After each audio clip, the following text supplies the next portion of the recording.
Les 8 syndicats à l'origine des grèves et des manifestations des 29 janvier et 19 mars misent sur un 1er mai unitaire. Pour cette 3e journée d'action commune, les responsables des syndicats espèrent peser sur le gouvernement et le patronat pour, entre autres, une augmentation du salaire minimum, des mesures pour les chômeurs et l'ouverture de négociations salariales dans les entreprises. D'une manière unitaire, il faut qu'on prenne le temps, qu'on se pose des questions, qu'on discute avec le public et qu'on construise toujours des actions parce qu'on est face à un patronat qui ne veut pas discuter, qui ne veut pas négocier, et le gouvernement qui ne veut pas non plus prendre sa place ou qui met en œuvre des propositions qui ne vont pas dans le bon sens. Donc, il faut continuer à peser, il faut continuer à agir, il faut continuer à rassembler et c'est ce qu'on veut. On veut profiter de ce moment du 1er mai pour continuer tout ça.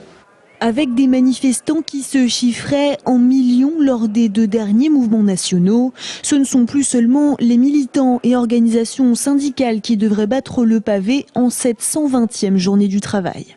Moi j'ai des gens qui m'ont dit ouais, je viendrai avec les enfants, c'est quelque chose qui a un côté festif dans la manifestation qu'on n'a pas habituellement. On aura aussi des gens qui ne seront pas là habituellement et qui marqueront leur détermination, quoi.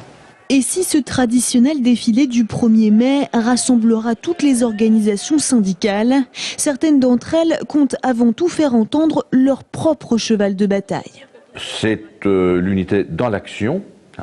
Mais ça s'arrête là, c'est chacun avec ses revendications, chacun avec ses positions. Nous, c'est l'augmentation des salaires, c'est bien évidemment l'arrêt des licenciements, le gel des licenciements, et puis aussi que l'État prenne ses responsabilités et arrête la révision générale des politiques publiques, c'est-à-dire que les 30 000 emplois de fonctionnaires qui doivent être supprimés, eh bien on ne les supprime pas.